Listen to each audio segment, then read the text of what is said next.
Hi hello నమస్తే welcome back to our channel నేత్ర vlogs in Telugu. ఈరోజు వీడియోలో ఒక మంచి ఫెర్టిలైజర్ గురించి అయితే చూపిస్తానండి. ఈ ఫెర్టిలైజర్ ఇవ్వడం వల్ల పూల మొక్కలు అయితే పూలు బాగా పూస్తాయి. అలాగే పండ్ల మొక్కలకి కూరగాయల మొక్కలకి ఇవ్వడం వల్ల కూరగాయలు పండ్లు అనేవి చాలా చక్కగా వస్తాయండి. ఇక్కడ మా జామ మొక్కకు చూడండి అసలు ఎన్ని కాయలు ఉన్నాయోనండి. ఆల్మోస్ట్ ఒక 60-70 అయితే కాయలు ఉండొచ్చు. ఇక్కడ చామంతులు కూడా మంచి మొగ్గల స్టేజ్లో ఉన్నాయండి. ఎంత హెల్దీగా ఉన్నాయో చూడండి మొక్కలైతే. మనం ఇంట్లోనే తయారు చేసుకున్న ఫెర్టిలైజర్స్ వారానికి ఒకసారి లేదంటే మీకు కుదిరినప్పుడు 15 రోజులకు ఒక్కసారి అయినా సరే మనం మొక్కలకు ఇచ్చుకున్నట్లయితే మన టెర్రస్ గార్డెన్లో ఉన్న మొక్కలన్నీ కూడా చాలా హెల్దీగా గ్రీన్గా లష్గా ఉంటాయండి.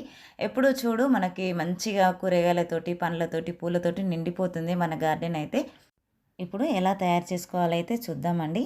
ఫస్ట్ టైం మన ఛానల్ని ఎవరైనా కొత్తగా చూస్తున్నట్లయితే దయచేసి ఛానల్ని సబ్స్క్రైబ్ చేసుకొని వీడియో ఎండ్ వరకు చూసి వీడియో ఎలా ఉందనేది అయితే కామెంట్ రూపంలో అయితే తెలియచేయండి. మనం చేసుకోబోయే ఫెర్టిలైజర్ ఏంటంటే ఫర్మెంట్ ఫ్రూట్ జ్యూస్ ఫెర్టిలైజర్ అండి. ఇంతకుముందు అయితే మనము బనానాతో అయితే చేసుకునేది చూపించానండి. ఇప్పుడు చూస్తున్నారు కదా పొప్పడి పండ్లతో అండి చేసుకుందాము. మన దగ్గర ఏ ఫ్రూట్ ఉంటే దాంతో అయితే చేసుకోవచ్చండి. ఒక్కటే వాడాలని అయితే ఏమీ లేదు. కావాలంటే మన దగ్గర మల్టిపుల్ ఫ్రూట్స్ ఉన్నా సరే వాటన్నిటితో కలిపి అయితే చేసుకోవచ్చండి.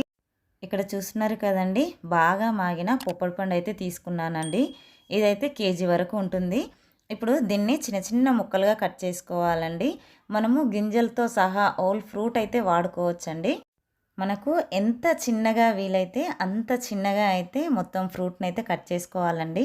బనానా అయితే మనము చిదిమేస్తే ఈజీగా అయిపోతుందండి. కానీ ఇది పపాయ వచ్చేసి దాని తోలు అనేది కొద్దిగా మందంగా ఉంటుంది కాబట్టి మనం చేత్తో నలిపితే సరిగ్గా నలగదండి. సో అందుకే మనకి ఎంత వీలైతే అంత చిన్న చిన్న ముక్కలుగా అయితే ఇలాగ వీడియోలో చూపిస్తున్నట్టయితే కట్ చేసేసుకోండి. మనం ఈ రెడీ చేసుకునే ఫర్మెంట్ జ్యూస్ అయితే ఆకుకూరలకు అవాయిడ్ చేస్తే మంచిదండి. ఎందుకంటే తొందరగా పూత వస్తుంది కాబట్టి. ఈ ఫర్మెంటెడ్ ఫ్రూట్ జ్యూస్ ఏంటంటే ఒక రకమైన ఎంజైమ్ లాగా అండి. దీంట్లో ఉండే బ్యాక్టీరియా ఏం చేస్తుందంటే మొక్కలు గాలి నుంచి వాతావరణం నుంచి దానికి కావాల్సిన న్యూట్రియంట్స్ అన్నీ అబ్జర్వ్ చేసుకునేలాగా ఇదైతే హెల్ప్ చేస్తుందన్నమాట. చూస్తున్నారు కదా ఇలాగ కట్ చేసుకున్న వాటిలో ఇదైతే కేజీ వరకు పపాయ ఉంటుంది కదండి. ఇంకొక కేజీ వరకు అయితే మనము బెల్లంని యాడ్ చేసుకోవాలండి. ఖచ్చితంగా మనము ఫ్రూట్ కేజీ ఉంటే కేజీ బెల్లాన్ని ఖచ్చితంగా యాడ్ చేసుకోవాలండి. లేకపోతే మనకు పైన బూజులాగా వచ్చేస్తుందండి. ఫెర్టిలైజర్ అనేది కరెక్ట్గా మనకు రెడీ అవ్వదు. మనం వేసుకున్న బెల్లము కట్ చేసుకున్న పపాయ మొత్తం కూడా ఒకటి దాంట్లో ఒకటి కలిసే విధంగా మంచిగా ఇలాగా నలిపేయాలండి.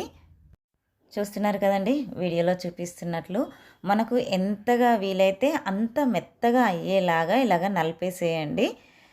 ఓకే చూస్తున్నారు కదా ఇలాగా మొత్తం నలిపేసిన తర్వాత మనకి ఎంత చక్కగా రెడీ అయిందో చూడండి. ఇప్పుడు దీన్ని ఒక కంటైనర్లో అయితే వేసుకోవాలండి. ఎప్పుడూ కూడా ఫుల్గా అయితే వేయకూడదండి. కొద్దిగా గ్యాప్ ఉండాలి. చూస్తున్నారు కదా నాకు ఎంత గ్యాప్ ఉందో. మొత్తం కూడా మనం ఇలాగ కంటైనర్లో వేసుకున్నాం కదండి. ఇలా వేసుకున్న దాంట్లో టాప్ లేయర్గా అయితే మళ్ళీ కొద్దిగా బెల్లంని అయితే యాడ్ చేస్తున్నామండి. ఎందుకంటే ఇంతకుముందు మనము మొత్తము కేజీ బెల్లాన్ని అయితే యాడ్ చేసుకోలేదండి. సో ఇప్పుడు మిగిలిన రిమైనింగ్ అయితే పై లేయర్గా అయితే ఇలాగ వేసేసుకుందామండి. ఇలాగ వేసుకున్న తర్వాత దీని మీద టైట్గా అయితే మూత పెట్టకూడదండి. క్లాత్తో కానీ పేపర్తో కానీ పైన మొత్తం కూడా కవర్ చేసేసుకొని దీనిని మాత్రం నీడలోనే పెట్టేయాలండి. ఒక వారం రోజులు నీడలో పెట్టేసుకుంటే మనకి ఫర్మెంటెడ్ ఫ్రూట్ జ్యూస్ అయితే రెడీ అయిపోతుందండి. చూస్తున్నారు కదండి ఇప్పుడు దీని మీద నేనైతే పేపర్తో అయితే కవర్ చేస్తున్నానండి. మనకు పల్చటి క్లాత్ ఉంటే క్లాత్ పెట్టుకోవచ్చండి. నా దగ్గర క్లాత్ లేదండి. సో ఇప్పుడైతే ఇలాగా పేపర్ తోటి కవర్ చేసేసి దాని చుట్టూతా నేను దారం అయితే కట్టేస్తానండి. ఐ హోప్ ఈ వీడియో మీకు నచ్చిందనే అనుకుంటున్నాను. నచ్చితే లైక్ చేయండి, షేర్ చేయండి, ఛానల్ని సబ్స్క్రైబ్ చేసుకొని పక్కనే ఉన్న బెల్ ఐకాన్ యాక్టివేట్ చేసి పెట్టుకుంటే నేను వీడియో పెట్టిన వెంటనే నోటిఫికేషన్ అయితే వస్తుందండి. సో దట్ మీరు మిస్ అవ్వకుండా అయితే చూడొచ్చు. అందరికీ హ్యాపీ గార్డెనింగ్.